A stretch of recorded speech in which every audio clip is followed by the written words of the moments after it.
Hello student, आज हम discuss करेंगे हाइट एंड डिस्टेंस के जो बचे हुए क्वेश्चन थे। जो एक्सरसाइज 9.1 है उसके 4 क्वेश्चन हमने प्रीवियस लेक्चर वीडियो में आपको बता दिया था।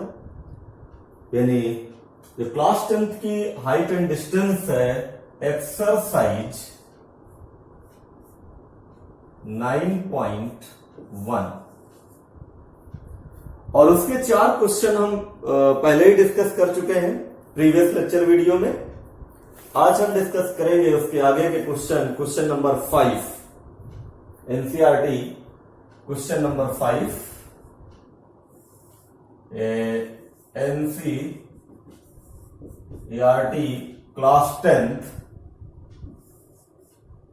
क्या जो एक्सरसाइज है 9.1 उसका क्वेश्चन नंबर 5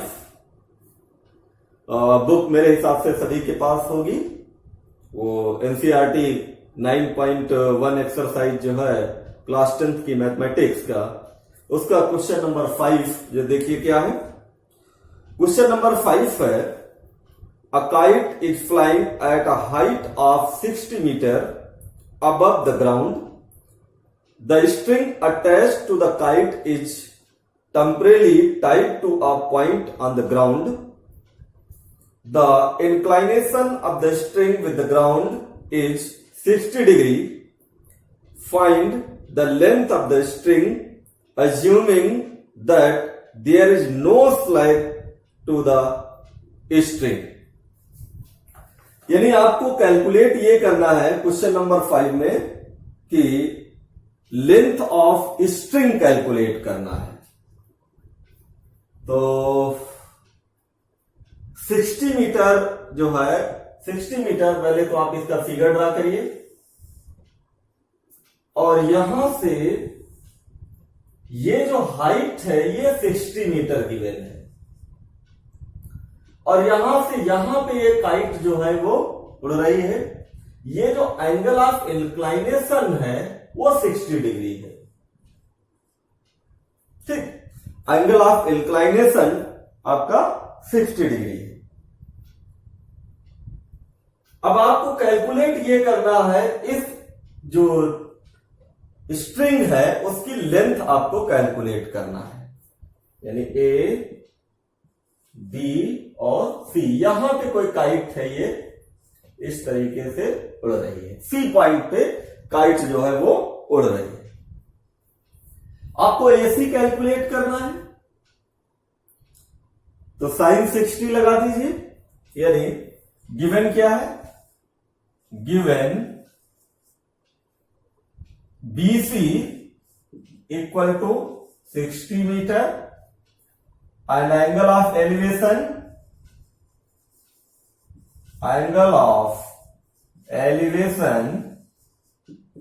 इज कितना है 60 डिग्री। तो जो ट्राइंगल है आपका ए बी सी उसमें साइन जरा अप्लाई करिए। यानी sine 60 is equal to sine क्या होता है परपेंडिकुलर अपॉन हाइपोटेनियस। यानी परपेंडिकुलर आपका बीसी हो गया, हाइपोटेनियस एसी हो गया। एसी आपको फाइंड आउट करना है। So AC is equal to BC upon sine 60। BC कितनी है आपके पास 60 है, वैल्यू पुट कर दीजिए। साइन 60 की वैल्यू कितनी होती है √3/2 यानी √3/2। ये 2 ऊपर जाएगा यानी 60 इंटू 2 अपॉन √3। अब √3 से ऊपर नीचे डिनोमिनेटर नोमिनेटर में मल्टीप्लाई कर दीजिए। ठीक है, तो ये आपके पास आ जाएगा 120 √3 अपॉन √3 मल्टीप्लाई करेंगे कितना आएगा 3। ठीक, तो ये आपके पास AC इक्वल टू आ जाएगा 40√3 और यही आपका आंसर हो जाएगा। यही वैल्यू हमें फाइंड आउट करनी थी। यानी थ्रेड की जो स्ट्रिंग है उसकी लेंथ कितनी हो जाएगी 40√3। तो हाइट एंड डिस्टेंस जब भी आप सॉल्व करना स्टार्ट करें तो सबसे पहले 2 बार क्वेश्चंस को रीड करें और रीड करने के बाद उसका डायग्राम जो फिगर है उसको ड्रा करें और फिगर बनने के बाद समझिए आधा क्वेश्चन आपका सॉल्व हो गया। और जब आधा क्वेश्चन सॉल्व हो गया उसके बाद जो फार्मूला अप्लाई कर दीजिए और वैल्यू फाइंड आउट कर लीजिए। ठीक है, तो और ये हम हाइट एंड डिस्टेंस को सॉल्व करने से पहले आपके इसके पहले की जो ट्रिग्नोमेट्री की एक्सरसाइज है वो आनी चाहिए आपको, उसके फार्मूले आने चाहिए, तभी आप ट्रिग्नोमेट्री के हाइट एंड डिस्टेंस कैलकुलेट कर पाएंगे। तो जितनी प्रीवियस लेक्चर वीडियो है वो सभी देख लीजिए, उसके बाद आप हाइट एंड डिस्टेंस की जो लेक्चर वीडियो है उसको देखिए।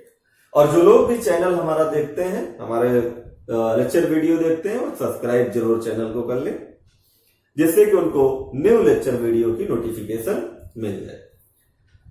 तो ये 5 नंबर क्वेश्चन था। अब हम नेक्स्ट क्वेश्चन देखते हैं, क्वेश्चन नंबर 6 जो एक एनसीईआरटी एक्सरसाइज है, यानी क्वेश्चन नंबर 6।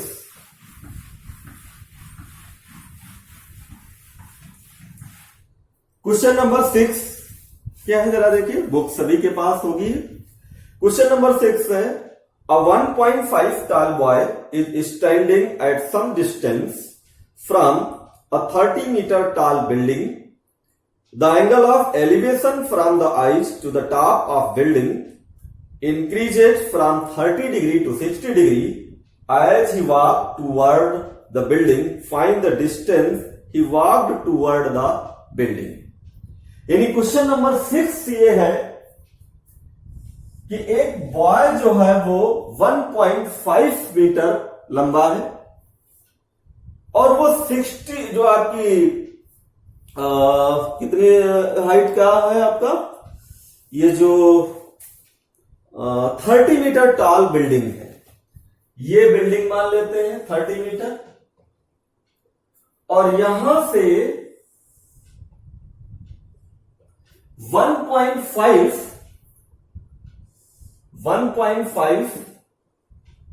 मीटर टॉल का एक बॉय खड़ा हुआ है। तो यहां से जरा इसके पैरेलल लाइन ड्रा कर दीजिए, और ये क्या करता है, इसके जो आई है ये इस बिल्डिंग के टॉप से एंगल कितना है 30 डिग्री, ये एंगल गिवन है 30 डिग्री। जब इस बिल्डिंग की तरफ ये आगे बढ़ता है तो एंगल कितना हो जाता है, मान लेते हैं यहां पे एंगल ये 60 डिग्री हो जाएगा,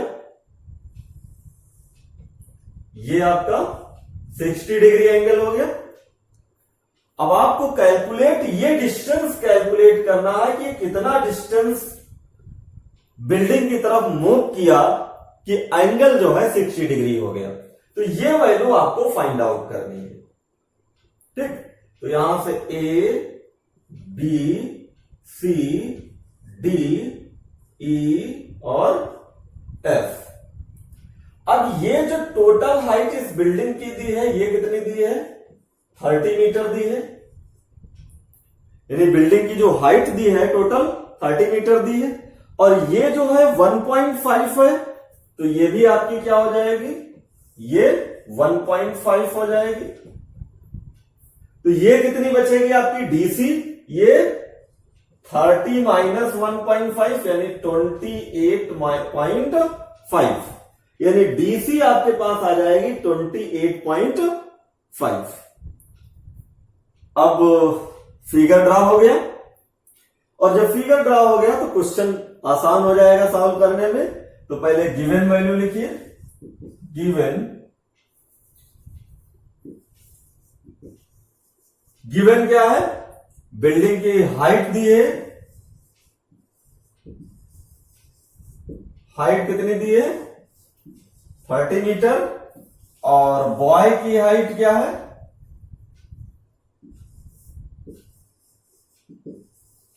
बॉय हाइट दी है 1.5 metre. Angle of elevation, angle of elevation कितना गिवन है 30 डिग्री एंड 60 डिग्री। ठीक है, तो जरा डीसी कैलकुलेट कर लीजिए, यानी डीसी इज इक्वल टू कितना हो जाएगा, ये हो जाएगा डीएफ माइनस एफसी, और डीएफ कितना है 30, एफसी कितना है 1.5, तो ये हो जाएगा आपका 28.5 मीटर, यानी डीसी आपकी आ गई 28.5। अब आप क्या करिए, पहले ट्रायंगल डीएसी में tan 30 अप्लाई करिए,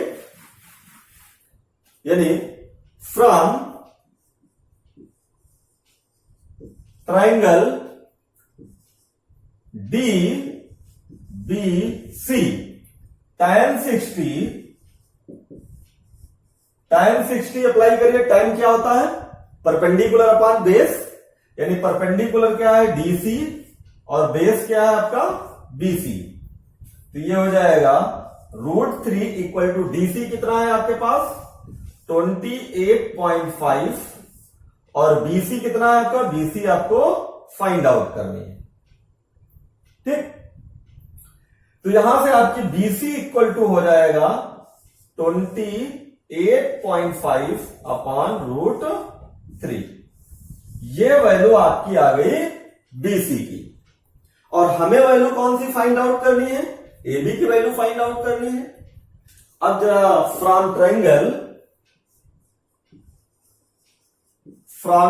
राइट एंगल ट्रायंगल क्या हो जाएगा, डीएसी tan 30 अप्लाई करिए, tan 30 is equal to, tan क्या होता है परपेंडिकुलर अपॉन बेस, तो ये हो जाएगा डीसी अपॉन एसी। tan 30 की वैल्यू क्या होती है 1/√3, और ये डीसी कितना गिवन आया आपका 28.5 अपॉन एसी, तो एसी इज इक्वल टू कितना आ जाएगा, क्रॉस मल्टीप्लाई कर लीजिए 28.5 इंटू √3, यानी बीसी हमारे पास आ गया, एसी आ गया, हमें कैलकुलेट करना है एबी। तो एबी क्या करें हम, एसी में से अगर हम बीसी सेपरेट कर दें तो हमारे पास एबी आ जाएगी। तो हमें कैलकुलेट करना है एबी की वैल्यू, तो एबी की वैल्यू कैलकुलेट कर लीजिए, यानी फ्रॉम फिगर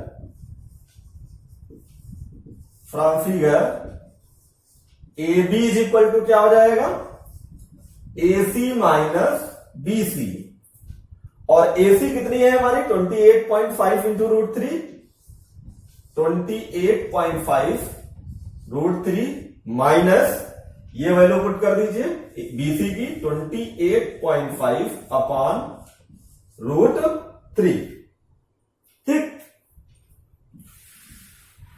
अब जरा देखिए, अब यहां से देखिए जरा, इसको जरा एलसीएम लीजिए, √3 एलसीएम होगा, तो ये आ जाएगा आपका 28.5 √3 इंटू √3 माइनस 28.5 अपॉन √3। अब ये √3 क्या हो जाएगा, 3 हो जाएगा, तो ये आ जाएगा आपके पास 28.5 इंटू 3 माइनस 28.5 अपॉन √3। अब जरा इसको और सिंप्लीफाई कर लीजिए, तो आपके पास वैल्यू ये निकल आएगी एबी की। So AB is equal to, इसमें से 28.5 कॉमन ले लीजिए, 28.5 कॉमन ले लीजिए, तो ये हो जाएगा 3 - 1 अपॉन √3, ठीक है। अब देखिए जरा जो वैल्यू 3 - 1 का है कितना है 2, यानी 28.5 इंटू 2 अपॉन √3। इसको और सिंप्लीफाई कर लीजिए जरा, जब सिंप्लीफाई आप करेंगे तो ये आ जाएगा A B is equal to, इसको 2 से मल्टीप्लाई कर दीजिए, तो 2 से मल्टीप्लाई करेंगे जब,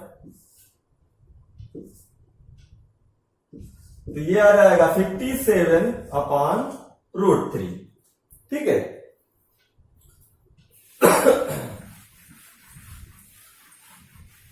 तो ये हो जाएगा आपका 57/√3। √3 से ऊपर नीचे डिनोमिनेटर और न्यूमरेटर को मल्टीप्लाई कर दीजिए, तो ये आ जाएगा आपका 57√3, और √3 कितना हो जाएगा 3 से डिवाइड कर दीजिए, 3 1 जा और 3 9 जा, तो ये आपके पास ए बी आ जाएगा, A B is equal to निकल के आ जाएगा 19√3 मीटर। और यही वैल्यू हमको फाइंड आउट करना था कि ए बी हमारा कितना वाक करेगा कि वो जो है एंगल कितना हो जाए, 60 डिग्री हो जाए। तो आंसर हमारा क्या निकल के आ गया, 19√3 मीटर। अब आप √3 की वैल्यू भी पुट कर सकते हैं, वरना आंसर ये भी राइट है। √3 की वैल्यू आप पुट कर सकते हैं, √3 इक्वल टू होता है 1.732। ठीक, तो आपने इस क्वेश्चन नंबर 6 में देखा होगा कि अगर आपका फिगर इस हाइट एंड डिस्टेंस में अगर क्वेश्चन का फिगर बन जाए, डायग्राम आप बना लीजिए, तो क्वेश्चन सॉल्व करना बहुत इजी हो जाता है। तो हाइट एंड डिस्टेंस मैथमेटिक्स के जो भी क्वेश्चन है, क्लास 10th के हाइट एंड डिस्टेंस के, तो उन क्वेश्चन में सबसे पहले आप क्या करिए, फिगर ड्रा करिए, और फिगर ड्रा के बाद आप फार्मूले अप्लाई करिए, तो आपका आंसर आराम से निकल आएगा जो है। नेक्स्ट क्वेश्चन जरा देखिए, क्वेश्चन नंबर 7, एसएनसीईआरटी एक्सरसाइज जो आपकी है, क्वेश्चन नंबर 7। काफी अच्छे क्वेश्चन आ रहे हैं। क्वेश्चन नंबर 7 जरा देखिए क्या है एनसीईआरटी एक्सरसाइज का। क्वेश्चन नंबर 7 है, from a point on the ground, the angle of elevation of the bottom and top of a transmission tower fixed at a top of 20 meter high building 45 degree and 60 degree respectively, find the height of tower। यानी एक 20 metre height की, जैसे ये एक आपका tower है, और यहां से ये जो एंगल है ये आपका 45 डिग्री है, और ये 20 मीटर की है, और ऊपर और इसका जो पार्ट है कुछ, वहां से इसका एंगल ऑफ एलिवेशन जो है वो 60 डिग्री है। तो हमें टोटल हाइट कैलकुलेट करना है टावर की। ये क्वेश्चन नंबर 7 कहता है, find the height of the tower, यानी from a point on the ground, the angle of elevation of bottom and top of a transmission tower fixed at the top of 20 meter high building are 45 degree and 60 degree respectively। यानी इस building के ऊपर, ये 20 metre जो high building है, इसके ऊपर एक टावर है, और उस टावर के टॉप से जो है आपका 60 डिग्री एंगल है, और बॉटम से जो है 45 डिग्री एंगल है। तो आपको ये हाइट कैलकुलेट करना है। तो ये हो गया ए बी सी डी। अब ये तो वैल्यू गिवन है आपके पास 20 मीटर, यहां से यहां तक 20 मीटर आपके गिवन है, और ये हाइट मान लेते हैं h, यानी हाइट ऑफ जो टावर है वो h ले लेते हैं। ठीक, और वही हमें height of tower he calculate करना है। तो पहले गिवन क्या है, गिवन बिल्डिंग जो आपकी है वो 20 मीटर की है, यानी height of building is equal to 20 metre, और angle of elevation, angle of elevation कितना है 45 डिग्री और 60 degree. Let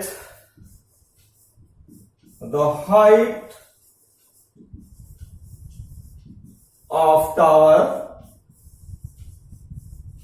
is equal to h. यानी जो टावर की हाइट है वो कैपिटल और स्मॉल h ले लेते हैं. ठीक है.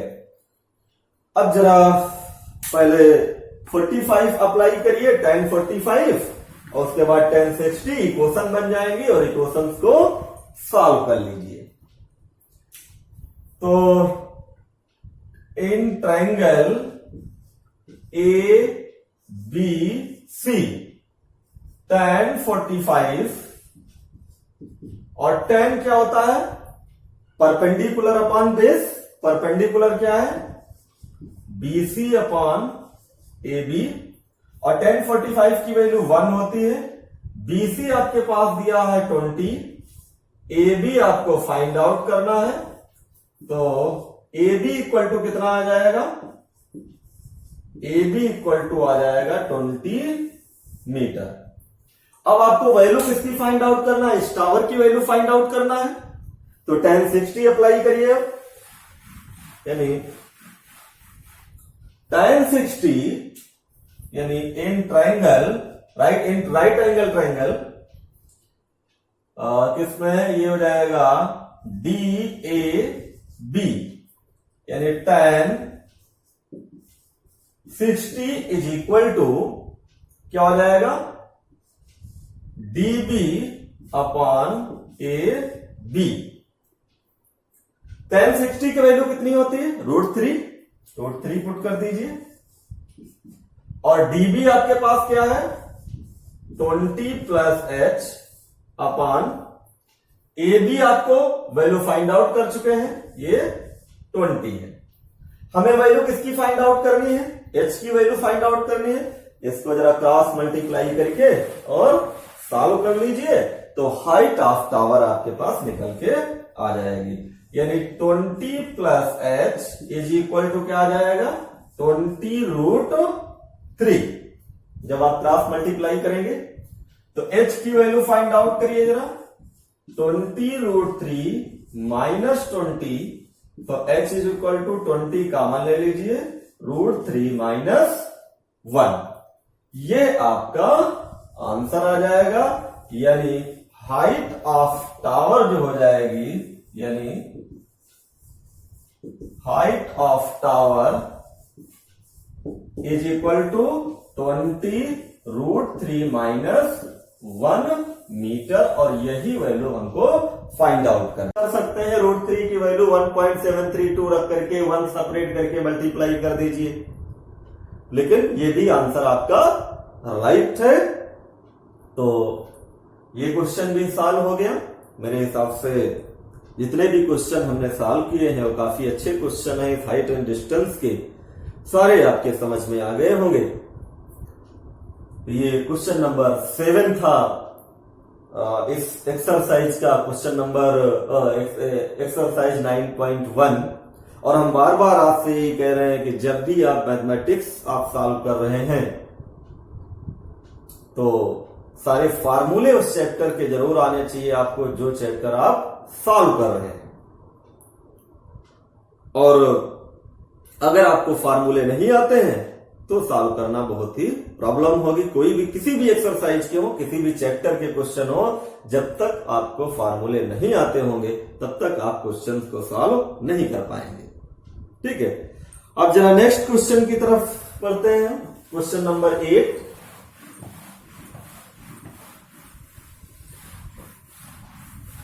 क्वेश्चन नंबर 8 देखिए क्या है.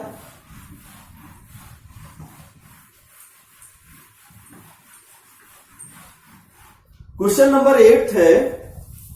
क्योंकि एनसीईआरटी बुक मेरे हिसाब से क्लास 10th की सभी के पास होगी, इसलिए क्वेश्चन आप खुद देख सकते हैं क्वेश्चन क्या है.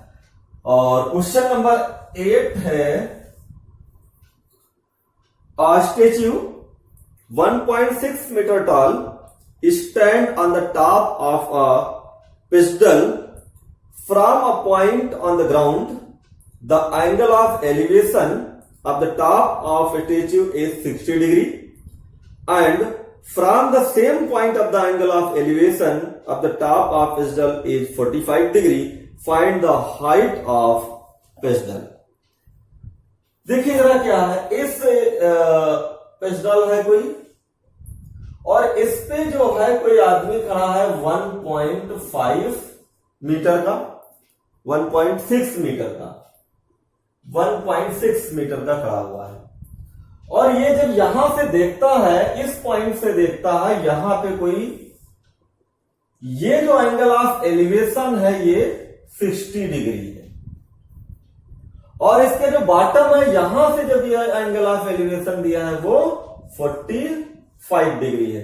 बिल्कुल क्वेश्चन नंबर 7 जैसा है, बस क्वेश्चन नंबर 7 में ये वैल्यू गिवन थी, ये कैलकुलेट करना है और क्वेश्चन नंबर 8 में क्या है, ये गिवन है और ये फाइंड आउट करना है आपको। ठीक है, यानी क्वेश्चन नंबर 8 में 60 डिग्री और 45 डिग्री एंगल ऑफ एलिवेशन हो गए, ये आपको कैलकुलेट करना है, यानी ए बी सी डी और वैल्यू आपको फाइंड आउट करना है बीसी यानी हाइट ऑफ पेस्टल ये है, इसकी वैल्यू आपको कैलकुलेट करना है। तो गिवन वैल्यू पहले लिखिए जरा, गिवन क्या है, गिवन यानी DC is equal to 1.6 metre, angle of elevation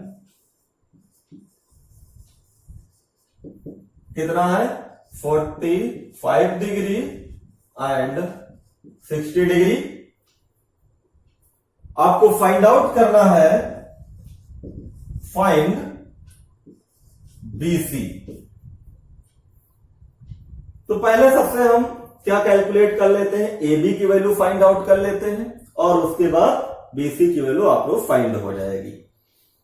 तो tan 45 अप्लाई करिए, फ्रॉम राइट एंगल ट्राइंगल कौन सा हो जाएगा सी ए बी, tan 45 क्या हो जाएगा परपेंडिकुलर अपॉन बेस यानी BC अपॉन AB। तो ये आपकी जो tan 45 की वैल्यू होती है 1, it means BC upon AB, so BC is equal to AB। ये दोनों वैल्यू आ गई और ये हाइट हम मान लेते हैं, ये h मान लेते हैं। इसका मतलब ये h है तो ये भी h है, क्योंकि दोनों क्या आई है, इक्वल वैल्यू आई है आपकी। ठीक है, अब हम अप्लाई कर देते हैं in triangle, right angle triangle DAB, यानी in right angle triangle, in right angle triangle DAB, तो ये हो जाएगा tan 60 इज इक्वल टू, ये आपका क्या हो जाएगा DB अपॉन AB और tan 60 की वैल्यू क्या होती है √3, पुट कर दीजिए √3। DB क्या है आपके पास 1.6 प्लस h और AB भी क्या है आपकी h। अब क्रॉस मल्टीप्लाई करके h की वैल्यू फाइंड आउट कर लीजिए, यानी h कितना आ जाएगा, ये आ जाएगा √3h equal to 1.6 plus h। h इधर ले आइए, यानी √3h माइनस h इज इक्वल टू 1.6, तो h कॉमन ले लीजिए, √3 माइनस 1 equal to 1.6 metre, it means h equal to कितना आ जाएगा 1.6 अपॉन √3 माइनस 1। अब ये भी आपका आंसर सही है। अगर और इसको सिंप्लीफाई करना चाहते हैं तो और सिंप्लीफाई कर सकते हैं, और यही इतना रखना चाहते हो तो इतना ही रखिए। ठीक है, बस ये है थोड़ा सा इसको सिंप्लीफाई और थोड़ा हम कर देते हैं, क्योंकि डिनोमिनेटर में फ्रैक्शन में वैल्यू है तो थोड़ा और सिंप्लीफाई कर लीजिए, यानी 1.6 अपॉन √3 माइनस 1, इसके कंजुगेट से ऊपर नीचे मल्टीप्लाई कर दीजिए, यानी √3 + 1, तो ये कितना हो जाएगा 1.6 √3 + 1, और इसको जब मल्टीप्लाई करेंगे तो √3 का होल स्क्वायर माइनस 1 का होल स्क्वायर, तो ये आ जाएगा 1.6 √3 + 1 अपॉन ये कितना हो जाएगा 3 - 1, तो ये आ जाएगा 1.6 √3 + 1 अपॉन 2 से कैंसिल हो जाएगा, तो ये 0.8 आ जाएगा। तो जो h आपका निकल के आ जाएगा वो आ जाएगा h = 0.8 √3 + 1। ये आपकी हाइट ऑफ एजडल कैलकुलेट होके आ गई। यही आपको फाइंड आउट करना था। ठीक, तो ये क्वेश्चन नंबर 8 भी हो गया। काफी अच्छा क्वेश्चन है क्वेश्चन नंबर 8 भी। तो ये सारे जितने भी क्वेश्चन हैं इसमें से कोई ना कोई किसी टाइप के क्वेश्चन आपके एग्जाम्स में पूछे जाते हैं, क्लास 10 के बोर्ड एग्जाम्स में, क्योंकि ये एनसीईआरटी एक्सरसाइज है और एनसीईआरटी से ही आपका पेपर बनता है। तो एनसीईआरटी के ही क्वेश्चन आते हैं, तो मेरे हिसाब से ये क्वेश्चंस आपको समझ में आए होंगे।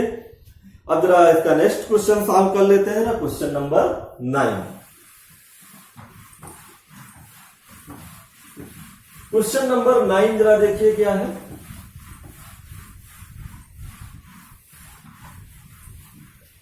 क्वेश्चन नंबर 9 एनसीईआरटी एक्सरसाइज का, और 9 है question number. The angle of elevation of top of building from the foot of tower is 30 degree and the angle of elevation of top of tower from the foot of building is 60 degree. If the tower is 50 metre high, find the height of building. ठीक है, मान लेते हैं ये आपकी एक जो है टावर है, यानी कितना, यानी क्या है 50 मीटर। 50 मीटर जिसकी हाइट है टावर की हाइट है, यानी ये हाइट आपके पास आपको गिवन है टावर की, और एक ये बिल्डिंग है, ये बिल्डिंग है। इस बिल्डिंग के जो बॉटम है यहां से एंगल ऑफ एलिवेशन जो है, ये जो एंगल ऑफ एलिवेशन गिवन है वो 60 डिग्री है,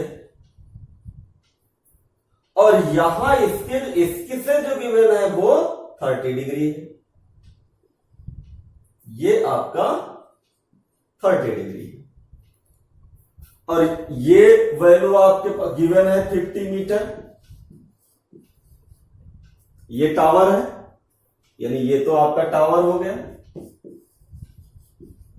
ठीक, ये बिल्डिंग है, इसकी हाइट आपको फाइंड आउट करनी है, यानी यहां से ले लीजिए ए, बी, सी और डी। फाइंड आउट करना है आपको ये वैल्यू, बिल्डिंग की हाइट आपको फाइंड आउट करनी है, यानी एक्स की वैल्यू फाइंड आउट करनी है। जब हाइट एंड डिस्टेंस में अगर डायग्राम बन गया तो इसके मतलब लगभग हम क्वेश्चन को सॉल्व करने की तरफ बढ़ गए, लगभग हमारा पोर्शन इजी हो गया। मेन हाइट एंड डिस्टेंस में होता है कि डायग्राम बन जाए, और जैसे ही डायग्राम बन गया समझिए क्वेश्चन आपका लगभग सॉल्व होने के रास्ते पे चल रहा है। अब जरा गिवन वैल्यू क्या क्या है। गिवन है height of tower,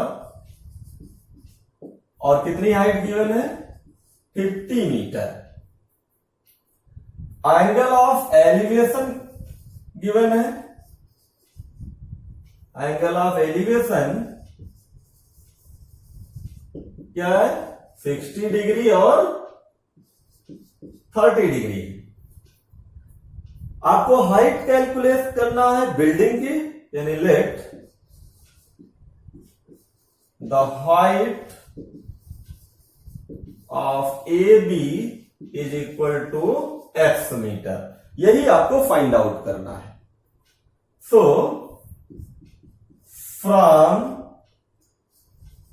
right angle triangle, इसमें पहले अप्लाई करिए आप कौन सा, DBC, और ये tan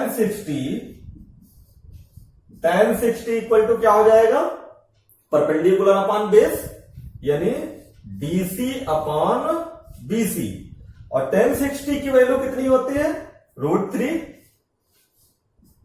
और DC कितना है 50, हाइट ऑफ टावर गिवन है DC, और आपको BC कैलकुलेट करना है। तो यहां से BC कितना हो जाएगा, BC इक्वल टू आ जाएगा 50 अपॉन √3। ये वैल्यू जो फाइंड आउट होके आ गई, यानी ये वाली वैल्यू वो आई 50 अपॉन √3। और हमें फाइंड आउट क्या करना है, AB की वैल्यू फाइंड आउट करनी है। तो AB की वैल्यू फाइंड आउट क्या करेंगे, tan 30 अप्लाई कर दीजिए, यानी फ्रॉम राइट